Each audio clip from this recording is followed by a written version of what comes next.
Welcome to Diary 101 podcast. I am your host, Akakandelwa, also known as Aka. Yeah, that's one of my favorite things to do.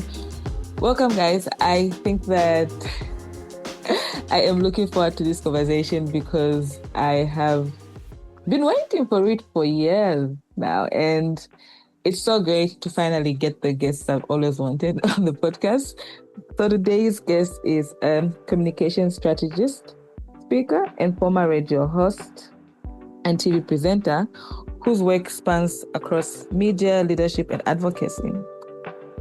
From Zambia to international stages, today's guest is a powerhouse and somebody I hope we all learn one or two things from. Please welcome Patience Chisanga. Hi, Patience. Hi, thank you so much for welcoming me onto your podcast. Let's admire, just in case my husband listens to the podcast and he says, what happened to the other name? I never really... No, apologies for that. I really suck at pronouncing names. So sometimes when I'm like, oh, will I say that correctly? I don't say it. I know that's trick. Mayer, and I'm happy you've shared because yes. I have heard so many pronunciations, also because it is one of the most popular surnames in Germany. And then I think it also exists in the United Kingdom. I don't know how or if other people pronounce it as Mayer, I don't know. But it's Mayer, just as you see it. M-A-Y-E-R. I would have actually said Mayer. Then it's good. It's good you avoided. Like before I butcher that name, Lord. Mm-hmm. Before I butcher that name, I have to make sure I just save myself the embarrassment this afternoon. Again, thank you so much for being on this podcast and being part of our podcast community. When you look back across your life and some of the decisions you have made, what was your defining moment? Wow.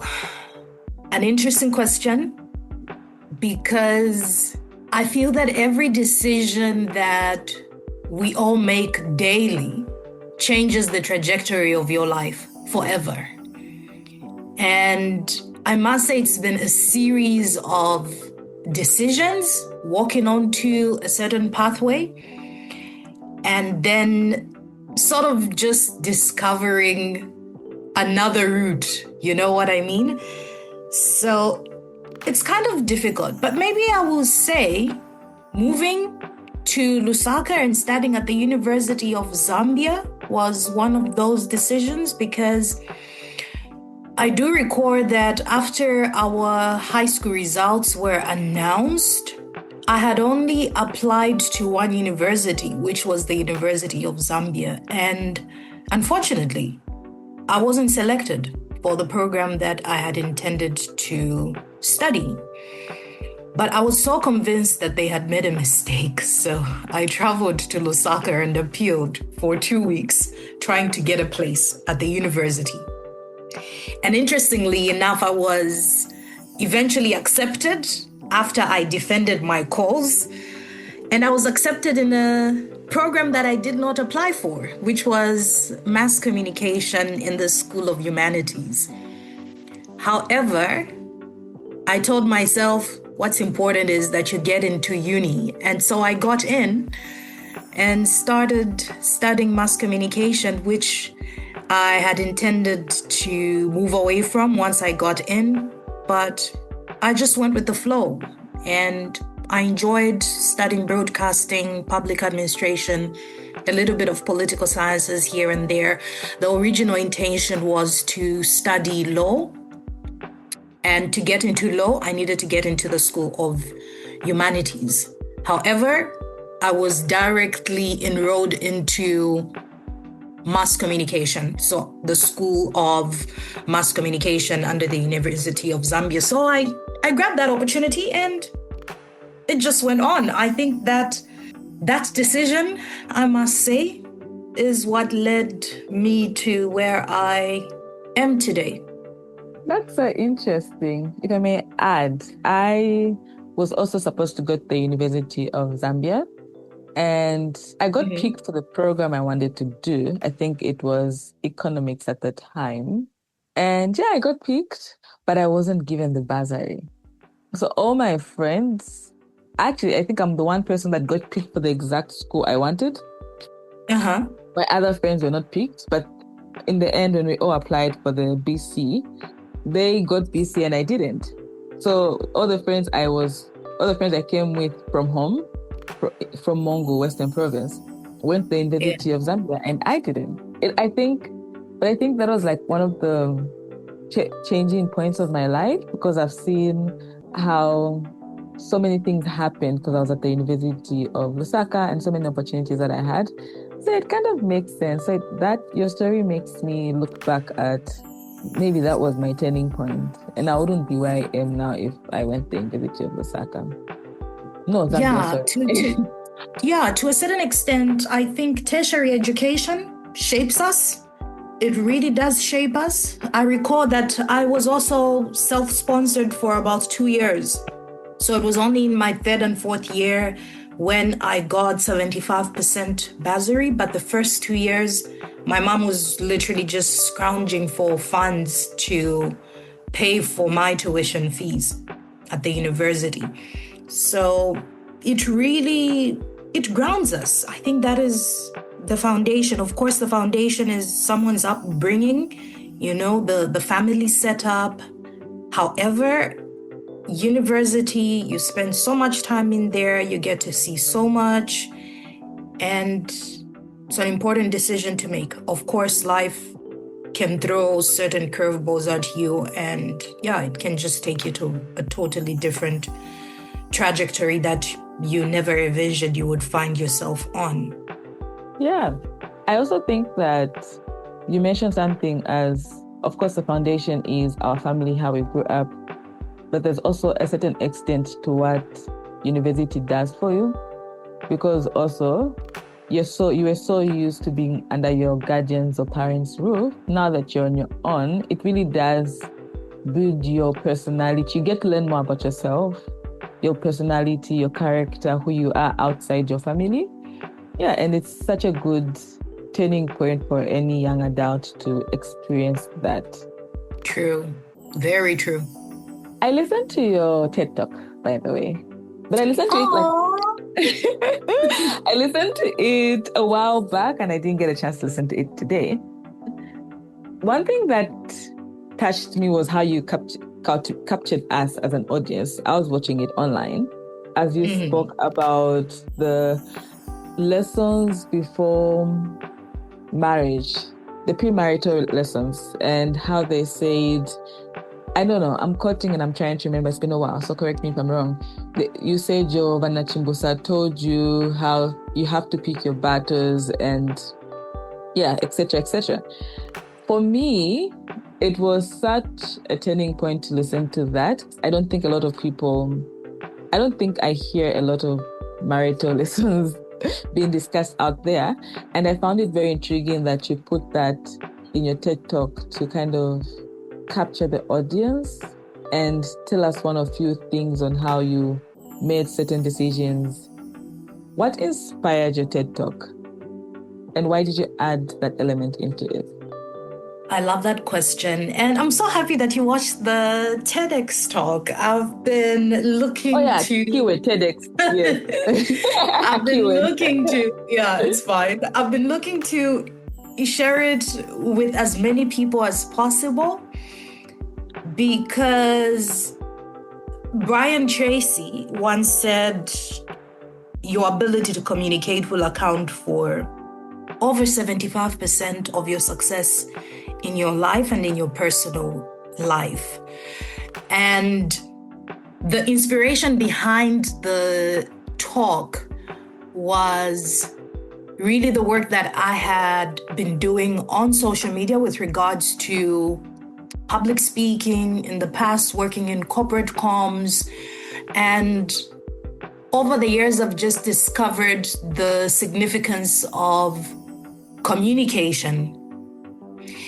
Now, one interesting thing is I do not bask in the glory of it all, but I am an introvert based on several personality tests that I have undertaken, and also based on how I just interact, especially in environments where I am surrounded by people that I do not know, or I'm in a space where maybe there's like a heated discussion, how I manage my emotions and how I react to those situations.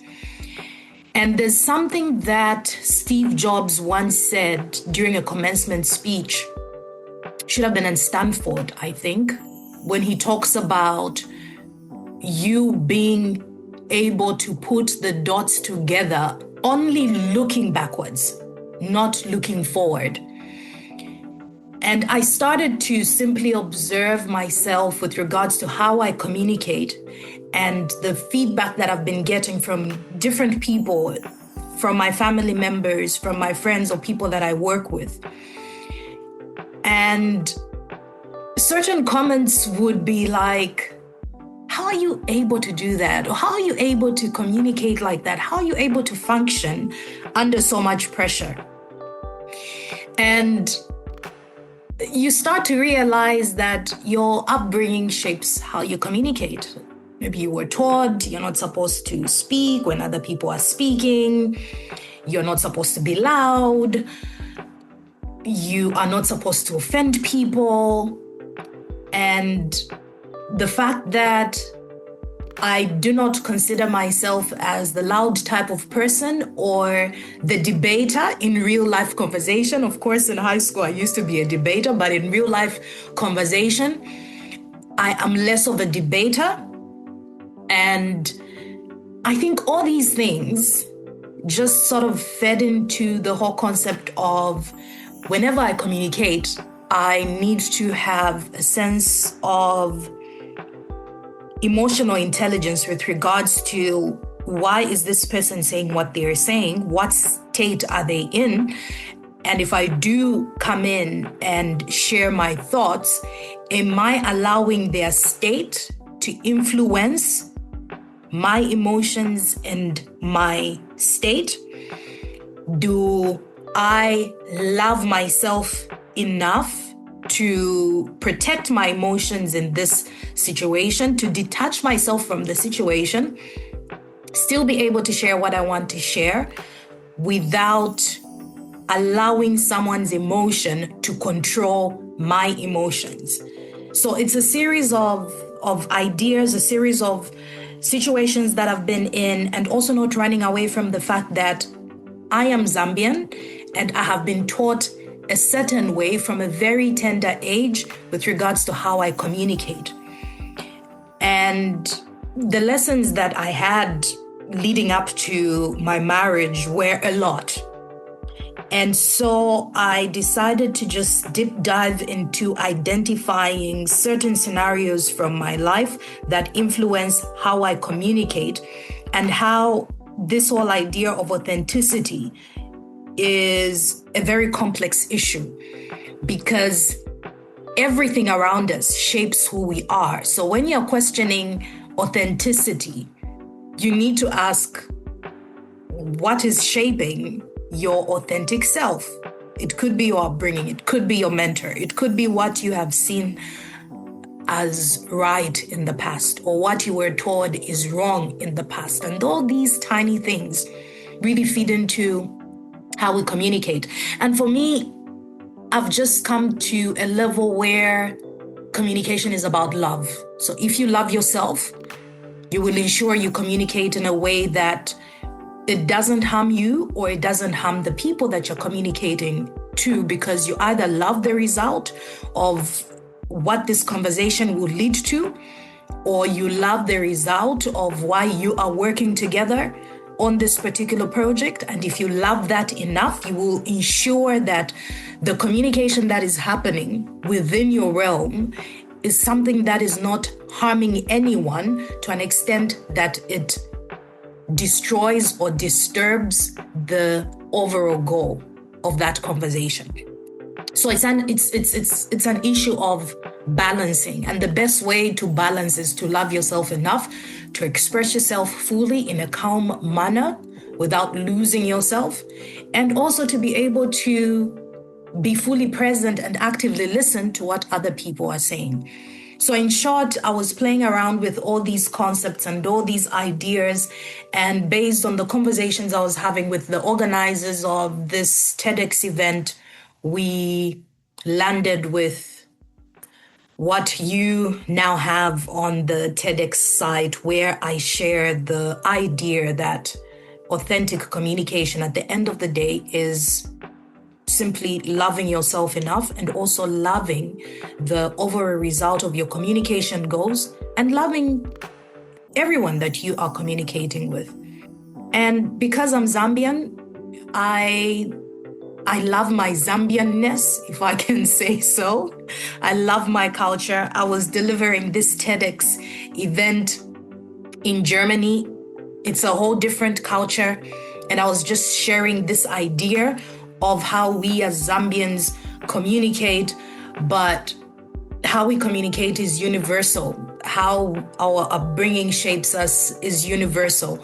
Of course, the upbringing can be different, and what it shapes us into is something that can be different. So understanding different cultures and how different cultures communicate can eventually lead into us having a better world, or having a better work environment, so to say. It's been a long, long response, but I hope that it sort of gives you an idea of where it was coming from. The funny thing is, I never applied for this TEDx talk.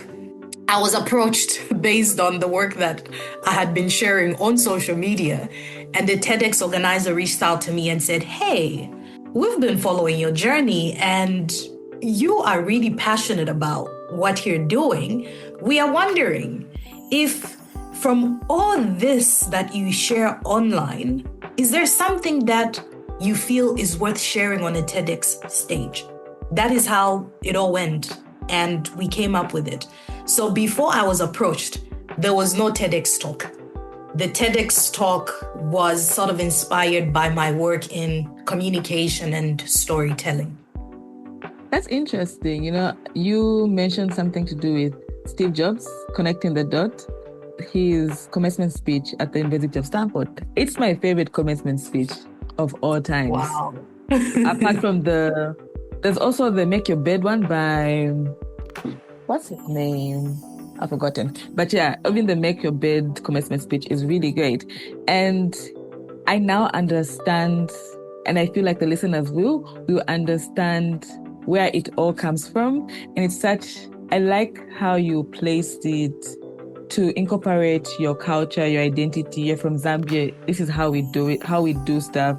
And this is how they communicate with us. But communication is universal. Even if you're from different backgrounds, we all want the same people. I like to always say that from my travel and my different friends from different cultures, you realize that people are the same. We all have similar challenges. We all just want to be seen and loved.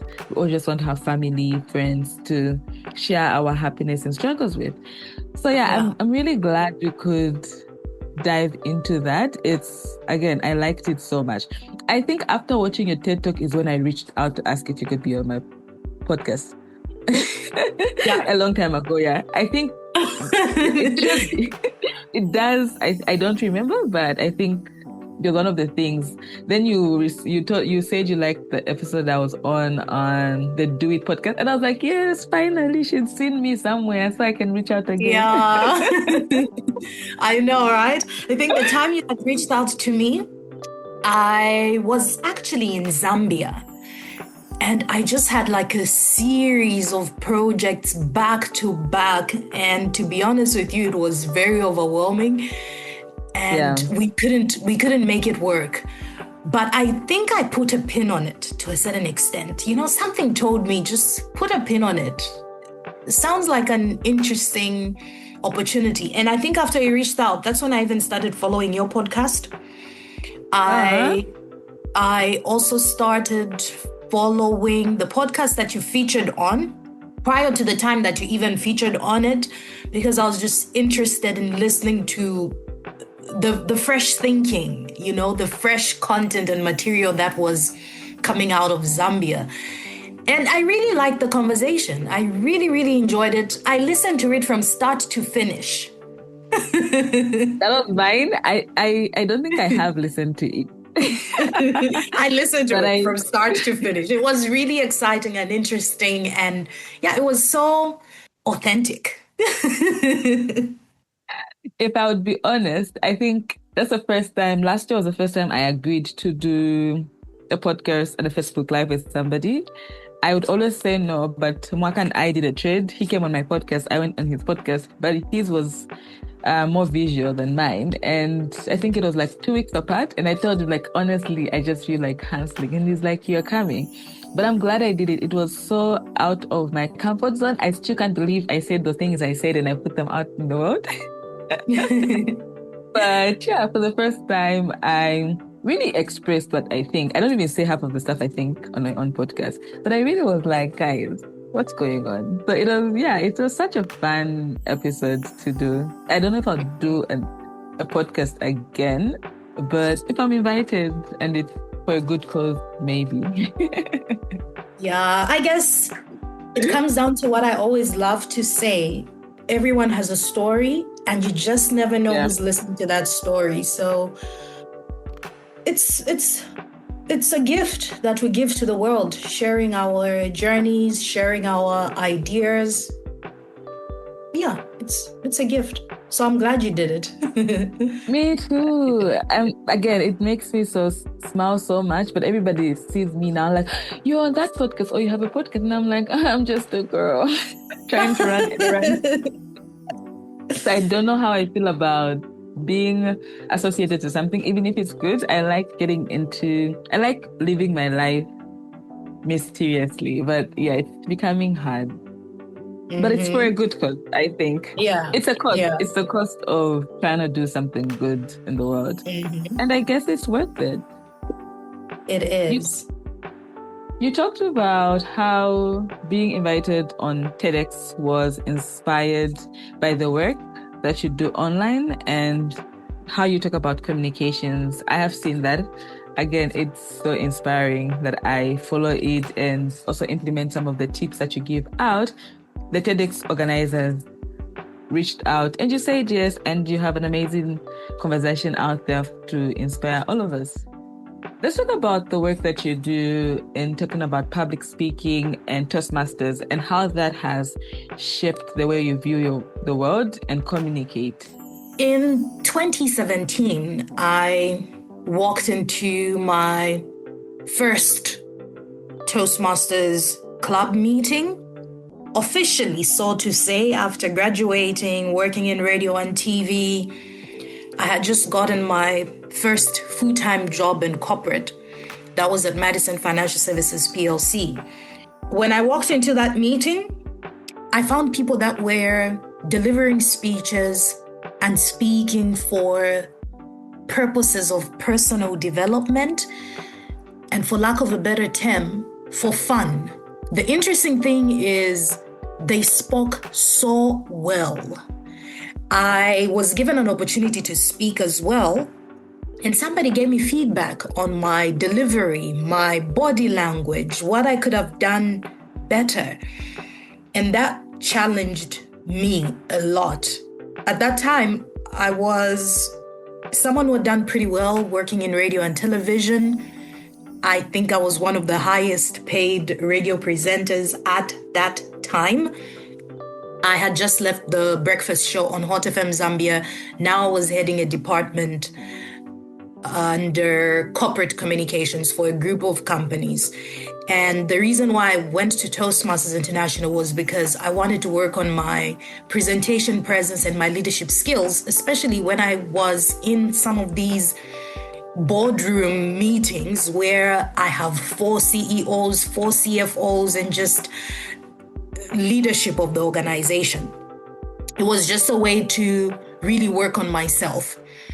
And 2 years down the line, journaling as a Toastmaster, I ended up achieving the Distinguished Toastmaster Award, which was like the highest educational achievement that one gets in Toastmasters International. It's about speaking, it's about finishing 2 programs, leading, co-founding Toastmasters clubs, different projects that you have to undertake. And for me, this was my pastime outside of my 9 to 5 or 8 to 5 job. This was where I was spending my time working on my communication and my leadership. And it was after that award that I started thinking to myself, what next? What do I do with this award? And that turned into me coming up with an idea of helping other people, friends or family who did come to Toastmasters, but never committed to joining it because of schedules and everything. And I started designing programs to help people with their communication, to help people with their leadership. My experiences working at Madison Financial Services PLC really threw me into the deep end. I really got challenged. I really learned a lot about crisis communication. I was just carved into a different person. And it's an opportunity that has really changed how I view communication, storytelling, and branding as a whole. So what I can say is all of that just taught me the fact that, communication can make or break anything. It can make or break a project. It can make or break a relationship. So it's something that we can all be intentional about. And the beauty is that it can be learned just like any other skill. And through Toastmasters, I built my personal brand within the organization. I was so committed, I was so competitive, such that at one point, we have these speech contests in the club. And because we had a club at the organization where I was working, which the company even used to pay for, by the way, and I was always asking myself, why aren't people taking advantage of this program that the company is paying for? I won speech contests, and I was asking the organization to fund my trips because I was carrying the flag of the organization. And I recall one time the CEO walked into one of the CEOs for one of the group companies walked into the office pool where there were other people. I wasn't working at that branch, by the way, but then he walked into that room and he was asking, where has Patience Chisanga come from? Like, who is she? We've had Toastmasters in this organization for many years and we've never had someone make such impact. I've received a letter saying she wants to travel to go and compete because she won. And, he was saying this in a positive manner, but it taught me the importance of visibility within the organization. And I'll tell you one thing, whenever it came to pushing for budgets, pushing for projects, he was like my go-to. If I get his buy-in, I know I will get buy-in when we are in the boardroom. So that also taught me the importance of visibility in an organizational setup where you need to find ways of making yourself seen. And this can happen in different ways. It may not necessarily be public speaking, but it can just be about how you show up. How you support other people, how you put yourself out there. So those are just some of the things that I think being in Toastmasters and sharing all these tips online has taught me. Visibility is currency, and you just have to figure out the type of visibility that works for you. And it's got nothing to do with our personalities. I know a lot of people say, no, that's not my personality, but there are different ways we can all be visible. Some of us are good writers, some of us are good speakers, some of us are good designers. So you need to find your strengths and find ways of showing the world what your strengths are. That is your gift, and you need to showcase your gift to the world. that is what I can say with regards to that question. You highlighted. Hope I haven't gone on a on an unmanned expedition. I haven't been on an interview in a long time, by the way. This is a podcast. It's just a conversation.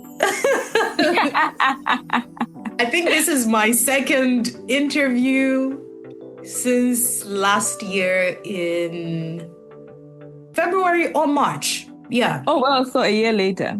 A year later. Yeah. A year later. But you're doing great. There's so many things I'm picking on. And one of them is you talked about how you work for an organization that paid for you to attend or to be part of Toastmasters.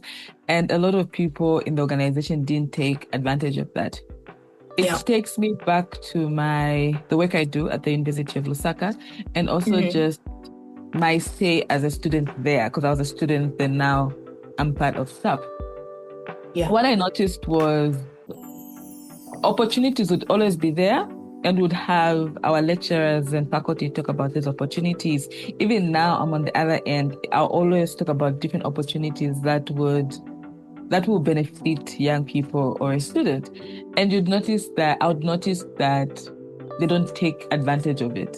Like, you only can apply this opportunity because you're a student. If you pass that threshold, you're no longer eligible for it. And listening to you speak on how that opportunity was given and paid for by the organization, and a lot of people didn't take advantage of it.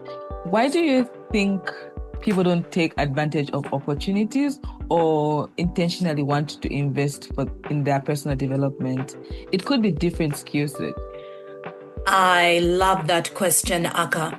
Something that's coming to my mind is one common saying that people miss opportunities, or people say no to opportunities because they are dressed in work. It takes work to achieve excellence. Nothing comes easy, and it takes repetition. Yeah? Yes. Yeah. So sometimes these opportunities are there. Some of us are too lazy, or we are busy, or we're just focused on one thing. I know focus is important, but you have to find an outlet to explore opportunities that can support you in the future. And taking us back to Steve Jobs, you can only put the dots together looking backwards. I never knew one day I would be flown into Zambia, all the way from Germany, to train executives in public speaking. A journey that I had embarked on because the company that employed me at that time was paying our membership. And I just used to show up, and I said, this is a free opportunity. I am going to grab it, and I will be showing up for meetings. I will be competing. It's feeding into a skill that is important. At that time, I never knew, but I was building something that would one day become part of my credibility.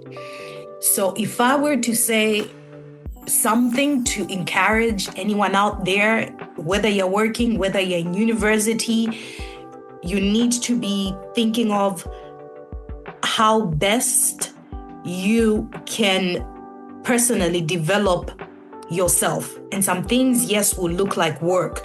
Some things will look like voluntary work, but you don't know what you're creating. As long as it is something that is feeding into your personal growth, your personal development, grab that opportunity. It can look like a sidekick for now, but you don't know what you will discover once you are in that sidekick. So it is really important that we jump on these opportunities. We use them to really build the quality of life that we want to build, even as we are working on ourselves, as we are preparing ourselves for the job market. If we are already in the job market, there are certain opportunities that will come our way that can still support us, even as we are building our career ladders or eventually building our own businesses.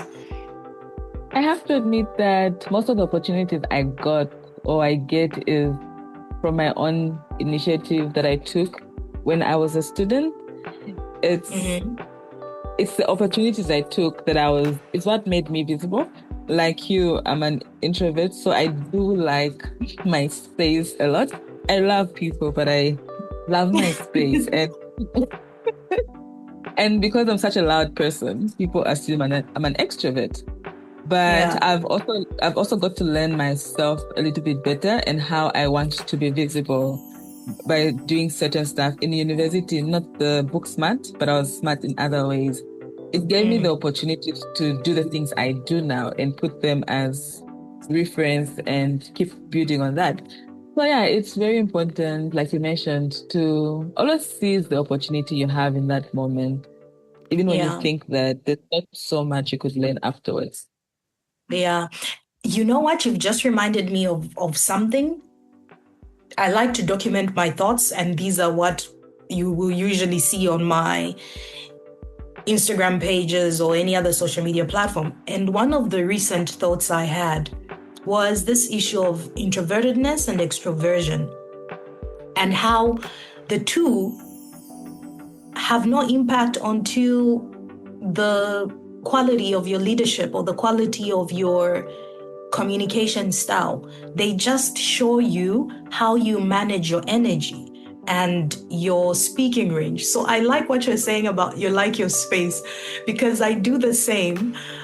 After a big speaking engagement, I would want to just be by myself, and just rest, because it takes a lot of us as introverts A lot to of put our energy. energy out there. And so sometimes we are preserving it for that moment when it is our turn, or after our turn, we want to preserve it and just, rest. Yeah. And I Yeah. think that's something. So when I went to the US is when I was taught about this, because I get drained easily, or I might have a spare up of energy. So I might do a lot of events, a lot of people, then just get drained and not want to see anybody for weeks. So I got to realize that it's all about energy. It's not introversion or extroversion isn't how loud the person is. I know we think the extroverts are the loudest, but introverts can be loud too. Oprah is an introvert. But Barack Obama, or is it Michelle Obama, I think? Yes. One of the two, yeah. But it's how you recharge.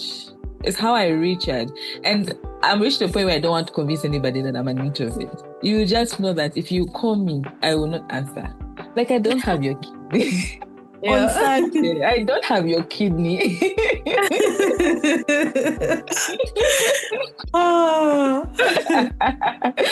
So no, I'm so glad that we get to just shed more light. I think I talk about it a lot, even when I'm invited out. To just say, but I've learned something as well. I've learned something as well from you. No need to convince people. No, it's a waste of time. No, I realized that even with my family, it's hard for them to understand that I don't like loud people in the morning. I like the most quietest morning. I do adjust if at my grandmother's house, because she wakes up at 6 and starts playing with her phone on Facebook. But I like a quiet room. I like settled because I need to collect my thoughts. And because people already experience me as a very hyper person, because I am very hyper. If you see me on those moments, you'd be so worried. But it's just me. Like I don't even want you in my house at this point. Yeah. let's meet somewhere. So yeah, it's easier for me not to try to convince anybody.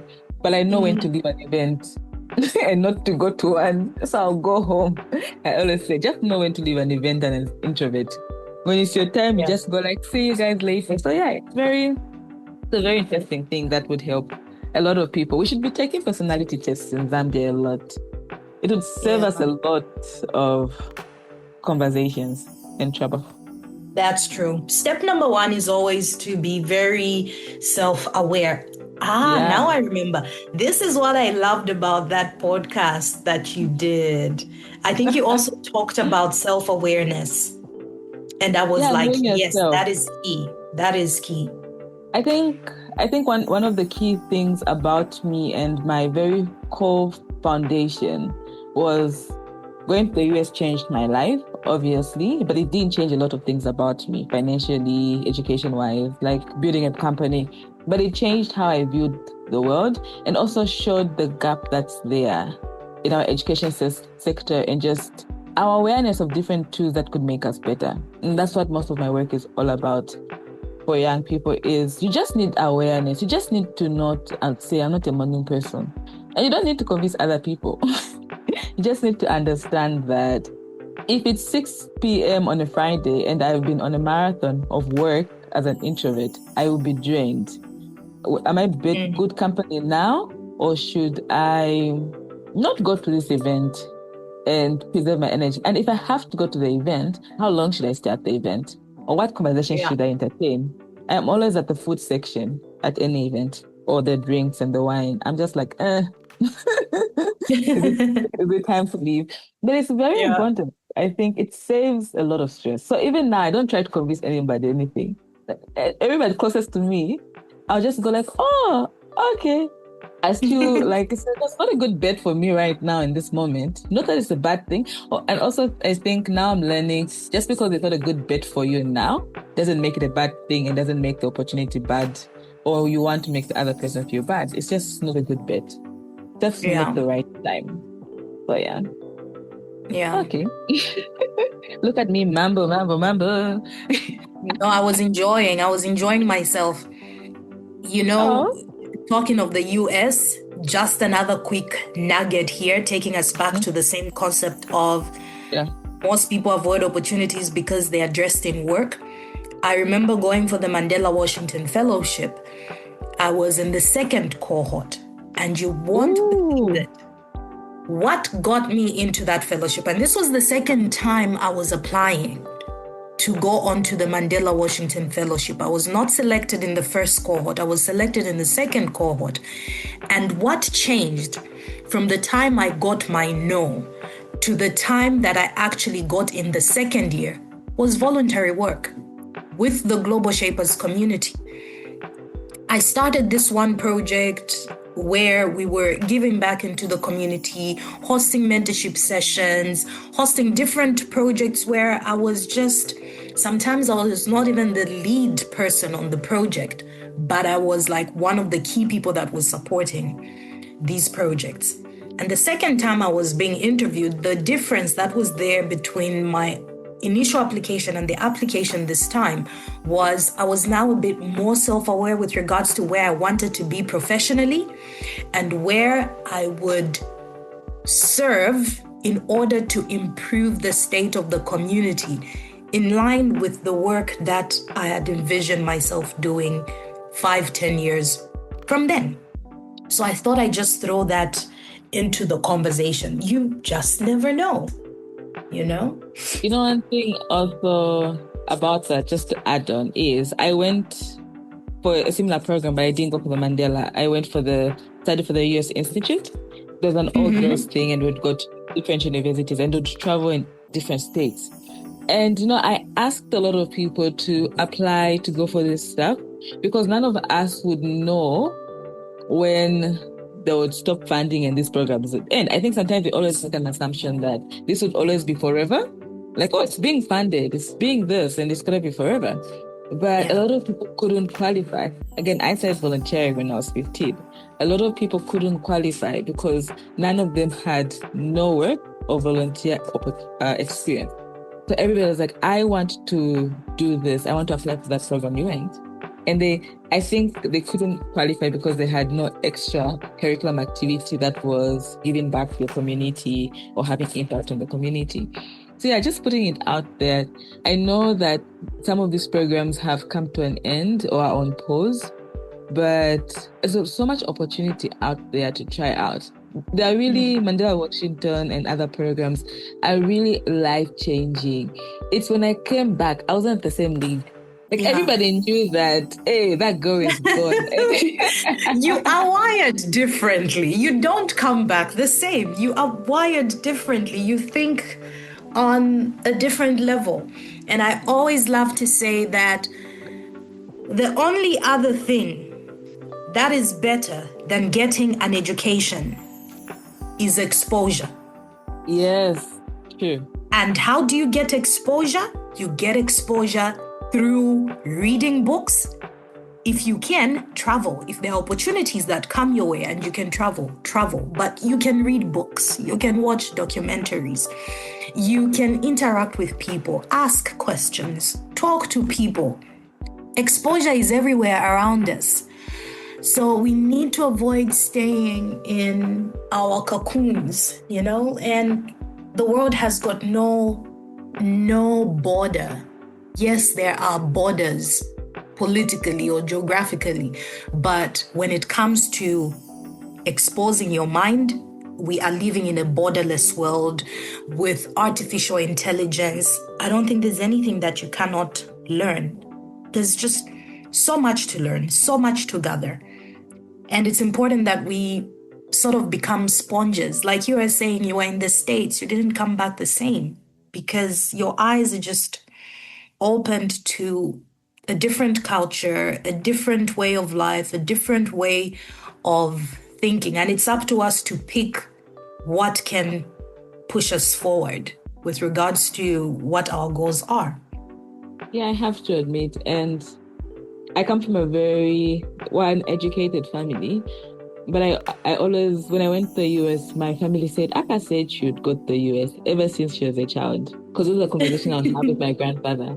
And I wanted to travel. I said reading about the places. So when I went there, I was like, I really did read about the State House and DC. Like, this is where this happened. And yeah, you can achieve anything if you imagine it and work towards it. And again, there's so much opportunity out there, even if the ones we're talking about might not be available now. One can still live through a lot even before going there. So Yeah. What role does storytelling and authenticity play in someone's life and work? Wow. Authenticity, storytelling. I think we are in this life, in this world, because we have something special that we have to offer. And some of the things that we have to offer are based on our stories. I love to say we all have a story to tell. And we get to a better understanding of ourselves and the world that we live in only if we are actively listening to other people's stories as well. Because through those stories, we also get to see ourselves, or we get to see people that we know in those stories. So there's a lot that life offers us to learn from. When it comes to your career trajectory, I love to say, don't look at your work as just one-dimensional, as your job title. You need to look at your work as a body of work. It's a project, and that project has got different facets to it. And the only way that you can bring your best self to the workplace is by you working on your personal development and working harder on yourself. Because if the most important resource in your work is you, that resource needs to be taken care of. So this means, who are you as a person? What are your values? What do you stand for? What are you doing to just better yourself as a human being so that, people around you get to appreciate you or accept you as you are? So in terms of storytelling, it means really valuing each and every experience that you have, not belittling any conversation, not belittling any projects that you get to work on, because those are things that, if I have to talk about the workplace and I have to talk about appraisals, those are things that you then get to share in those moments. When you are trying to find solutions to problems, there are stories that you've seen or stories that you have personally experienced where you know why something worked, or you now understand why something worked or didn't work. And it is on those stories that you build upon to sort of guide your decisions going forward. I always say that your voice is a powerful tool. The stories that you share with your voice, an even more powerful tool, because storytelling has this power to appeal to our psyche, to our neural pathways.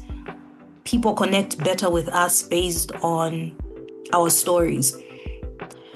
And you build your authenticity through your stories, which can be your lived experiences. And I hope I'm not sounding too theoretical. However, your ability to speak, your ability to communicate, your ability to record and document your experiences, your conversations, your challenges, and how you have resolved those challenges really feeds into how you change the world around you. In small situations or even bigger situations. I mean, I wouldn't be here if I wasn't living the life that I'm living, if I wasn't sharing my life with the world. No one would have cared. No one would have known me. I wouldn't be working with the people that I'm working. Everything is as a result of me showing up. Everything is as a result of me telling my story to someone. And maybe that's someone telling that story to someone else. And it just becomes a cycle. That's what I can say. I like that. Listening to you speak, I feel like a lot of people would think your journey has been all rosy. I wish it was. And no, actually, I don't wish it was rosy, because I don't think I would be the person I am. I think everything is good for character building. I don't appreciate certain stuff, but again, I always answer it's good for character building. Yeah. With where you are now and looking back on your journey and certain decisions or events that happened and how you have moved on to build resilience to become the person you are today, what advice would you give to someone listening on making life choices and building resilience? Life will throw you curveballs, some things you will not understand, and some things will result from your being careless or you taking things for granted. However, the quicker you are more intentional about the person you want to be or the future you want to create, the better. You use every opportunity, every failure to learn. Grab what you can from that challenge or from that lesson, and then keep moving. You have to keep moving, because the world is not stopping. And the only thing I can say is to really work on yourself, keep showing up, ensure that you're working on your skills. Nothing will come easy. It's all about being intentional. Find yourself in the right rooms. It may not be easy getting into those rooms. Find ways of just working on yourself and building your body of work, because there's someone watching. And by you being faithful and truthful to the person that you want to be or the future that you want to build for yourself, I think that is something that really can help you. Have a lot of patience. I struggle with patience myself, even though my name is Patience. That's your name. Yeah, it's important to have patience. I think something that I embody from my name is endurance. Yeah, endurance. And endurance means the tough times come, but you know that those tough times will make you a tougher human being, so that the next time those tough times come, those tough times are not easier. You have just become stronger to manage those tough times. Otherwise, life would be so boring. If everything was just easy, then why would we exist? So it's interesting to navigate these challenges, to learn from them, and to use them to potentially change the state of the world around us. That's true. It is very interesting. I think that, again, I do understand why certain things happen, and maybe that's the only way one can grow up and build resilience.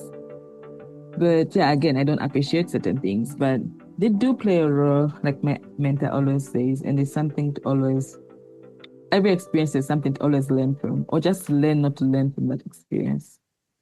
Yeah. Anyway, my logic was I'll also, I think I will also throw in faith.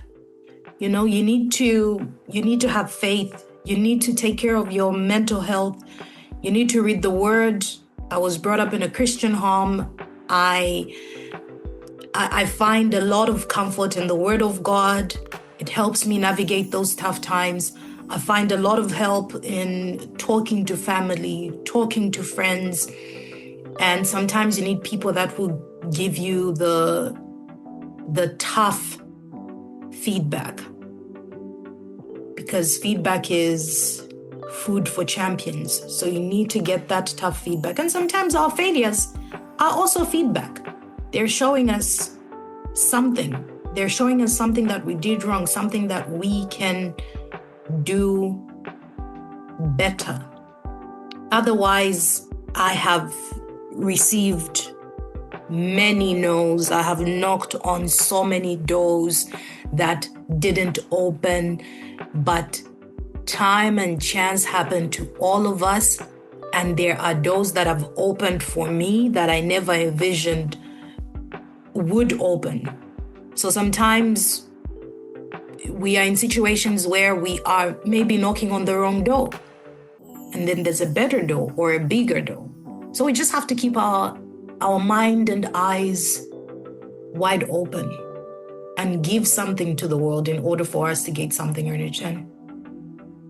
Yeah, I like the time and chance. I love to read Morgan Housel, The Psychology of Money guy, and he always talks about we always assume most of our work or most of our success comes from hard work. Sometimes it's just time and chance. And I just finished his new book, and I'm like, yeah.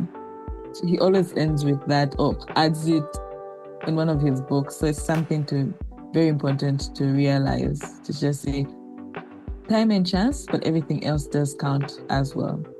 Yeah.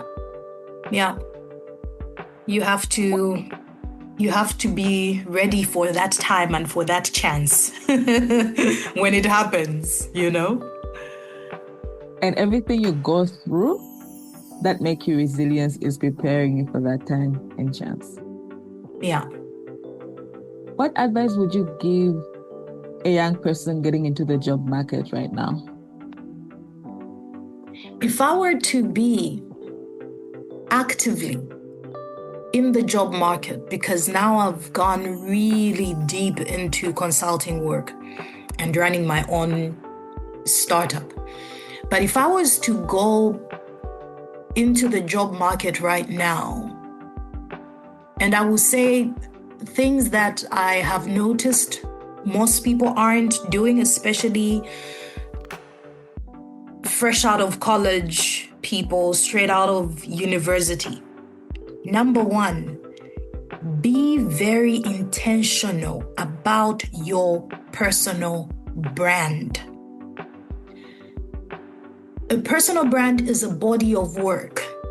So design it, carve it the way you want the world to see it. You have the power to show the world what you want them to see. So this means starting from your CV. How organized is your CV? in this day and age, you can personally design your own CV on platforms like Canva, and it looks professional. This is a free tool, which you don't have to pay for. In the past, I needed to hire a graphics person and pay them something to organize my CV into something that is readable for human resource departments. On social media, there's so many people on LinkedIn that are showcasing what they look for in CVs. Hiring managers are sharing all these tips. So this information is already there. So number one, when we're talking about time and chance, if today I call you, Aka, and say, Aka, there's a project. May I please have your CV? It is something you should immediately send to me in a few minutes, and it should be very well organized. It should be decent, very well designed. If you can afford to have somebody design that for you, then by all means do that. That's number one. Number two, we build personal brands in two ways. Number one, personal relationships. So what does your network look like? Which associations can you be a part of? Where can you volunteer and organize some of the events for this particular association? If you can't volunteer, invest in attending these events. Meet the people that are working in the background on such events. Document every project that you work on. That is step number two. Now, other than networking, being found in these rooms, of course, there are so many other tips I can give. Be genuinely interested in the people that you're going to be meeting. I would be so deliberate about researching the people that will be at an event. Some of these people that you want to connect with have books. By all means, buy their book, please. Read it. Give a review. Be so difficult to ignore. And I'm just sharing things that I would be doing if I was actively looking to get into the job market. It's very difficult right now to get access to some of the people that us as young people want to have access to, because believe it or not, they are very busy people. But you may meet them at a conference. They may be having an event. Go there. You may interact with their stories. Some of them share their experiences. They are sharing insights on social media. Are you interacting with them? So try to interact at that level. And you can also try and connect with people that are close to them, but find ways of getting yourself into the room, and eventually something may come out of that. Volunteer, find projects that you can get your hands on. I think there's so many projects that are happening. There's so many internship roles, so many graduate programs around. Look out for them. There's an opportunity platform called Opportunity Desk, and just don't think local. You need to be thinking global. So many fellowships are available online. Keep your eyes open. Locally, there are communities like the Global Shapers community. Volunteer. Secondly, so that was now on the human level. Genuinely give back, volunteer, offer something in return in order to receive something. The second part of personal branding, your online social media presence. You have to be very deliberate and don't belittle your experiences. You were at a conference, you were at the marketing conference, share insights from that conference. You listened to a podcast where this person that you want to network with was, share insights from that podcast. Be difficult to be ignored, in short. Online, carve your story. You can be very deliberate about what you share on your social media platforms, especially LinkedIn. Know what the platforms are for. And it's not even about algorithms. It's not about likes. It's not about how big your platform is. It's just about the value that you're bringing to that platform. Why should I be following you? Are you giving me anything in return? So there are different types of people online, but you need to tell your story. And if you're not telling your story, you need to be interacting then with other people's stories and sharing useful, valuable information. Then, thirdly, don't give up. Keep applying, keep searching, keep looking for opportunities. And sometimes you can also make initiative applications. You don't have to wait for an organization to say, we're looking for this person. If you really follow an organization and you feel there's a gap missing, take your shot. Propose what you can do for the organization. You just never know what may come out of that. So we've talked about, firstly, your CV, what does it look like? We've talked about genuinely networking, being a part of associations that can support you. We've talked about being very deliberate with your social media presence, being very strategic about carving that out. And then I think finally, just never give up. Never give up. The job that I had, my first ever 8 to 5, came to me 5 years after I had applied for it. I got the job, I think if my memory serves me right, it should be 5 years. I had given it a shot. Then I think they didn't proceed with the hiring. I think I applied for it the second time. But by the time I was getting this first job, I think it was pretty much 5 years after graduating. Yes, because I graduated in 2012 and I got this job in 2017. My first corporate communications job. And it's not like I even got in as a junior, I got in as a head of department. So don't give up. Keep working on yourself. There are other jobs that may come your way. As long as they're somehow feeding into what your overall goal is, just perform, and you just never know where your journey may take you. If I were to be back on the market, that's exactly what I would do. But I'm currently not. I like that. And I like how very detailed you were. I think I have nothing to add because you've spoke my word. You spoke my mind. And yeah, it's something that every young person should do, is really be as intentional as you can get and find a way to stand out any chance you can get. Yeah. I think the one I'd like to comment on is how we all want to be mentored by the big people in society or the most influential people. We all are gravitated because their stories are amazing, and you know what type of connections and impact they might have in your life.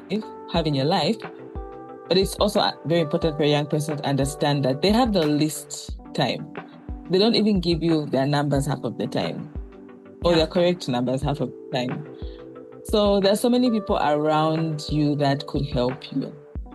Start with them. They grow gradually in the society chain as well, just like the corporate chain. Grow gradually and create your network that way. So yeah, so much. And I love every detail that you give out. I'm happy that you love that. I'm happy that you love that. Otherwise, we can do a whole masterclass on that. We can invite some hiring managers, and I think they would have a lot to say. But honestly, if you do these 3 things very well, you should be on your way. I know the job market is also very, very tough, but you gotta keep moving. Work on yourself. Remember, work on yourself. If I can throw in something in there, work on your public speaking skills. Your leadership. Very important. Well. Yeah. Patience, I'd like to give you an opportunity to ask me a question. What would you say has been one of the most pivotal lessons that you have learned navigating your career that you feel other people should look into or emulate? Because there's lots of shiny things out there. And sometimes it's easy to feel like you're not doing enough, you're not being seen, or you don't even know where to start. I'll say two stuff. One is knowing yourself, so self-awareness, and creating a foundation. So why knowing yourself is very important is you don't easily get swayed in the world. So there's so many shiny things out there. There's so many people doing great as you. I think I always had moments where I envied others and wish I'm as good as that person. Why can't I get that opportunity? Like, I am great. Again, I'm one person that knows I am amazing. But I wasn't given certain opportunities, even before the US trip. That I know that really changed how people view me. But I always thought, hey, I'm great. Why am I not getting those opportunities? Why aren't these doors opening for me? But because when I reached uni a year later, I decided that I wasn't going to be in the NGO sector. I didn't want to volunteer because I think I volunteered for 6 years by then. So I wanted to move from volunteering to get into the business world because I have more control of my time, money, and I just wanted to make money. I was very young. So certain opportunities were not good for me because those were volunteer opportunities. I needed business opportunities. So learning to understand where that envy comes and learning that there's always a time and place for everything. It's luck and chance. What is working for other people now is not working for me and will not work for me as well, or for what I want to build. So just a self-awareness of learning who you are, understanding yourself, and accepting yourself. I know that. It's not something I can say that there's a finishing point, but as you grow, you start to admire and envy different stuff. But you always have to learn who you are, understand, and accept. What's my bigger picture? Who am I exactly? And what am I trying to do right now? What am I trying to achieve as a person? Because sometimes, again, we're going on different paths. Like, we're all playing a different game in life. We all want different stuff. So if I admire a shiny thing somebody else has, and you know that, yes, I should be able to get that shiny thing because I'm also great, right? Like, I'm also great. I also do great stuff. If I try to compare myself with other people, it just drains you and you become jealous and envious and bitter. And I know I had that phase. Sometimes I still feel jealous and envy, but I'm not bitter because I understand myself very well. I understand, I know who I am. I've learned who I am. I understand myself and I accept myself for who I am. Even when I go in the world, when I tell people, this is past my bedtime, I am so tired, I can't do this. I want to show up as my best self and I want you to experience myself. I want you to experience me as my best self. And if I can't bring that to the table, I prefer not to be part of that and do other stuff. So it plays on in very different aspects. And there are also so many aspects where I learned that I can't get away with this. If I'm tired, but we have a friend's party we all have to attend to, we're all going at this point because it's not about me, it's about my friend. So the game is very different. And I just understand the type of relationships I have with people, the type of commitment to say, I can't go to that book launch, even if I want to, I'm very tired. But I can't compare that to a friend's party because that's my friend. So it's really, again, just the self-awareness of who you are, how you draw your energy. Again, learn, understand, and accept who you are has been my thing. So even when someone says, I don't like that about you, I try to always deep down to understand, where does that value come from? What is this person trying to communicate? Is this something I should change on? If I change on it, does it mean that I'm changing myself? Or it just makes me a better human being and someone to be around? Or maybe this person is just seeing me from their insecurities and there's nothing I can do about that. Because there's certain core stuff that you can change, that you can't change. You could compromise, you could outgrow them, but they'll always still be there because they're your values. So even when somebody gives feedback, again, because I'm such a hyper person, if someone said that to me 2 years ago, I'd be so offended. And I'd be like, I don't want to be hyper. But now it's such a fact. At work, they're like, here comes the love of our life, our ray of sunshine. I'm like, I'm here to bring you joy. I'm like, the joy you've been waiting for is here. Because I'm only there for 3 hours a day, I get to be a joy, a vibe, and work and leave at the right time. So no one gets to realize that I can be all that and just disengage and leave. So yeah, for me, self-awareness has helped me a lot, even in terms of business, how I want to be communicated. I'm learning a lot of unwritten stuff, unwritten rules that are going on in the business world, learning a lot. Also learning the stuff I don't like about the business world and trying to see how do I navigate this without losing myself? How best do I protect myself? And I think it's very important as a young woman to protect yourself because there's so much that would happen. People offer you the world and you have to say, this is not my value, this is not who I am. And that only comes if you accept yourself, understand, and also the learning curve that comes with it. So yeah, that would be the first one. The second one is foundation. My foundation will always be built on what my grandparents did. My grandparents raised me. It's really built on relationships, my family, my friends, and it's a core of everything. It's, again, if I have to cancel something to hang out with my friends, to hang out with my family, I would do it because those are my people. So relationship is the fundamental of everything. And during COVID, I realized that I was on a roll. I met new people in Lusaka after moving from Mongo, and they were not my friends. They were just people I would talk to and hang out with and watch movies with, but we're not friends. And COVID really did show us who your friends and who our friends were not. And I went through a lot of depression during that period. And I was like, I would like to have friends. And I'd like to have friends I have an actual relationship with that I can call for good and bad stuff.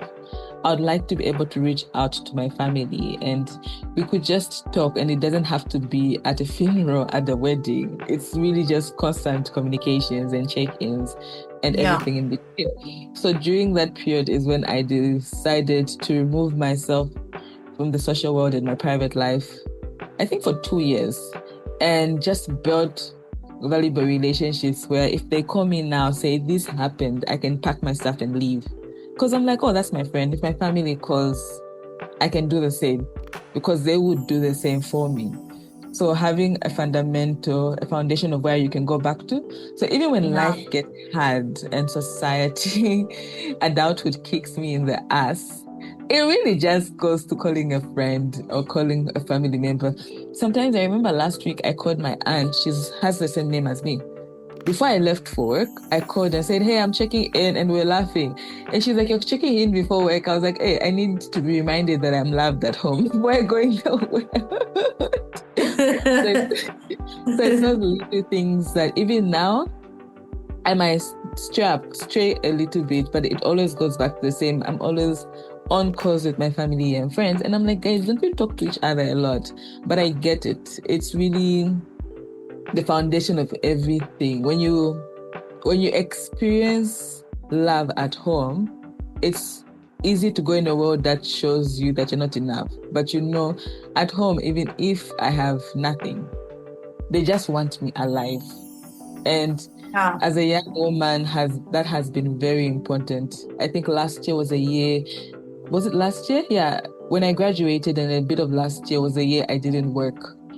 I graduated and I said I don't work, and I didn't. I did a little bit of part-time work, but I didn't get into full employment to go into accounting. And you know what? My family was happy I was breathing. My parents were just fine. So I think for me, having that option of going back home and being that as my foundation has been very important for me. And yeah, it's priceless, I tell you. It's totally priceless. Because everything at home is so unconditional. You may not have the job, the titles, or anything like that, but home is always home. And I think that is something to be really grateful for. Something to be grateful for. This has been something to always have dear, because then you realize not everybody experiences life like that or has experienced life like that. Yeah. So the fact that you have experienced life like that is priceless. So I'm always grateful for those things that I've learned. You've reminded me of the book that I recently just wrapped up, hey? Because the second part, what you've explained, is something that feeds into being grateful. There's so many things to be grateful for.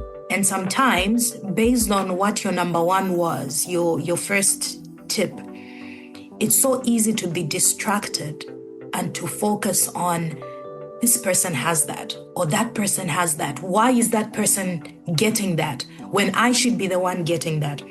And because we're focused on that, we start to miss our own blessings.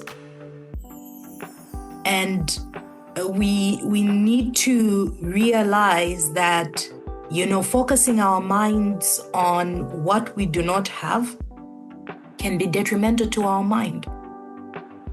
But if we focus on what we already have and the things that we can be grateful for, honestly, like family, those things are completely priceless. There's this book that I was reading. It's by Tommy Newberry, and it's called Living a Joy-Filled Life. And what you just shared really reminded me of that book.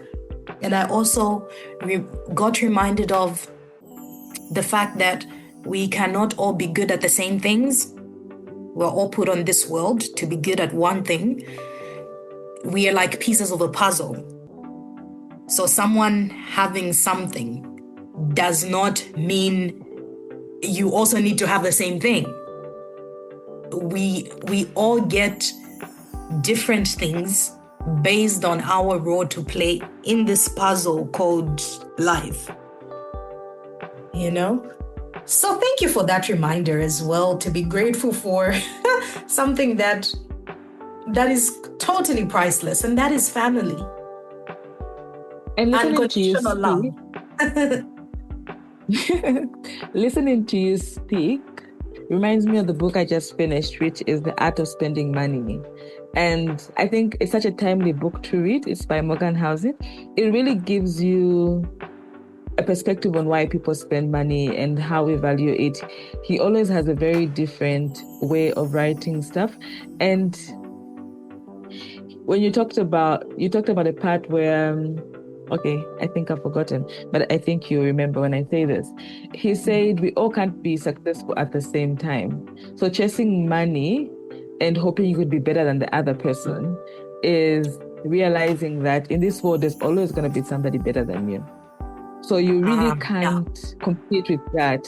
But when you have stuff like your family and friends, you get to find success and accomplishment in a different way. So I think you said something similar, and maybe I said it earlier. But yeah, it's just understanding in the end that my success now, somebody else wants it. And I also do admire somebody else's success, but no one can win at success or money. Like there's always somebody who's going to be up the rally. So yeah. Yeah. This was such a great conversation. It's an interesting perspective. Really interesting perspective. And I think it's definitely life-changing and can rewire someone in a positive way, actually. I'll definitely look up that book. And I will send you a picture of this book. I was about to send you a picture too. Otherwise, I loved it. It's an interesting. It offers an interesting perspective because then you also get to appreciate everyone and the gift that everyone is bringing into the world. Yeah. That's a story for another day, but it does make you look at life very differently and what to value and things that are just passing through. Like a new iPhone is just passing through. Even if I get one today, the new one will come out in a few months. So you no longer have the latest. So you can't really always chase that because there's no winning at this point. So that's the same a lot about life. Yeah. Well, thank you so much. This was deep. We've had really light moments, deep moments, very educational. I have enjoyed having you on the podcast. My last question is, what do you look forward to?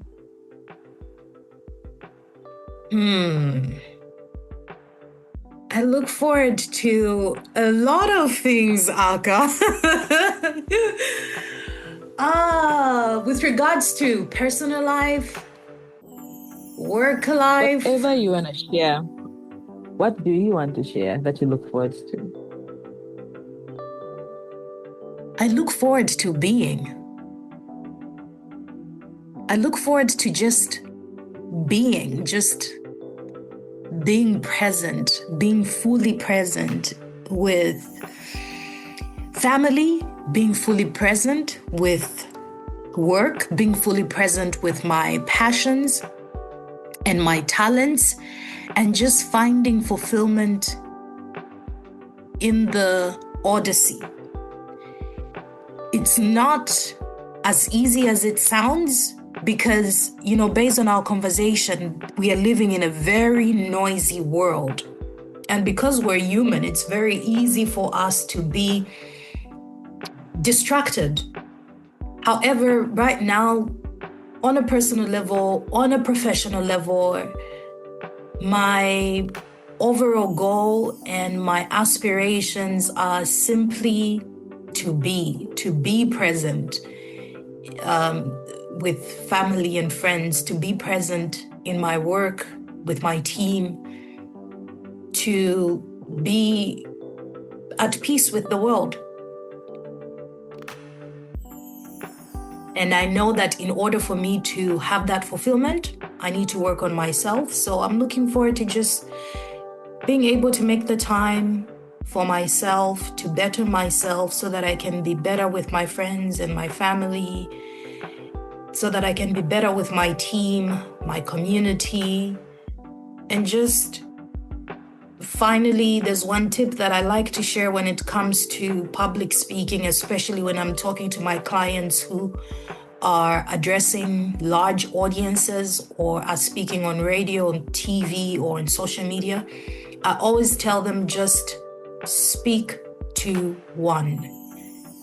If one individual is changed by your message, one individual is touched by your message, then you have won. So in fulfilling that, if just one person in my life is blessed by my presence in that moment, I count it as a blessing. I count it as a joy. I count it as a win. So yeah, to be present. And I hope this episode reaches one person and it gives them impact or changes their life and how they view the world. I think that is such a good way to measure success and impact. Yeah. Yeah, definitely. I'm grateful for the opportunity, Aka. Thank you so much for having me and for making me very comfortable. I didn't know what to expect, by the way. Well, I listened to some of your podcasts. I didn't know how mine would go because I was just like, wow, I like how these guys are just. It's like they're just in the living room sitting by a fireplace and having a conversation. I liked it very, very much. I enjoyed it. Thank you. Thank you so much for the invitation and for remembering me. Overall, I really enjoyed the conversation. I enjoyed the chat. So, yeah, I enjoyed it. I enjoyed sharing in. And like you said, hoping this podcast inspires one soul, pushes someone to the edge, and reminds someone to continuously work on themselves so that they can be a better human being who can then be a better friend, better father, better mother, better daughter, better sister, better cousin, better workmate. Yeah. No, thank you so much for your kind words. I think that I know in the beginning I told you I hope you enjoy the process, and I'm glad you did. I know no one is in my living room, but this is the least I could do. Is have you. It's like you're in our home and we're hosting you over tea and such a good conversation. So thank you so much as well. I do appreciate the work that you do. I know that in the future we will work together, and I look forward to that happening. So yeah, thank you so much for the work that you do, and yeah, for sharing yourself with the world. Much obliged, Aka. I'd also like to say thank you so much for everybody that's been listening. I hope you enjoyed today's session with Patience. And we will add the link to her TED Talk in the bio so you could listen to it and check out her work. If you'd like to follow her socials handles would be in the bio as well. Share it with a friend if this episode has changed the way you look at the world, and subscribe to our channels. With that being said, bye for now.